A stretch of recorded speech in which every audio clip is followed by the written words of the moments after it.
Hi, this is Ferd from Stella Doratus, and in this video we're going to talk about boosting mobile signal into underground car parks. Well, because the underground car parks are under the ground, there's either very little or no mobile signal able to penetrate into those areas. So they're basically dead zones. And the problem is that people can't use their apps, they can't make phone calls, there's a health and safety issues, they can't do mobile payment apps, plus many more issues. And that's why many people and customers require a mobile boosting system like this product I have here to bring the mobile signal from outside down inside the underground car park and bring that signal to all the dead zones within that area. So here I have our new Titan IR4 cellular repeater. It boosts 4 cellular bands. That's band 28, band 20, band 8 and band 3. And if you're familiar with these bands, you'll notice they're the low frequency bands, which means they propagate and they travel very far. And that's very useful when you're dealing with very wide open spaces,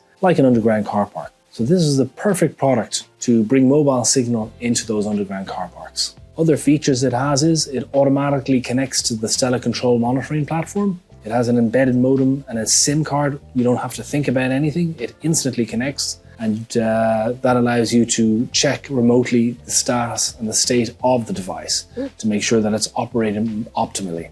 It also has a feature called Port Sense, which means that all the indoor antennas, cables, connectors are always and constantly being checked. And if there's any issues with those cables, if a cable is damaged, pulled, anything like that, an alert will be sent. For much larger car parks, this system can be extended using line amps. So line amps will add 20 dB extra to the signal, and this will allow you to propagate the signal a further 100 meters into the building or into the car park. So this allows you to cover car parks of any size really. You just add more splitters and line amplifiers. So this is it's a plug and play system basically. All the live devices, the repeaters, the line amps can all be remotely monitored via the Stella Control platform.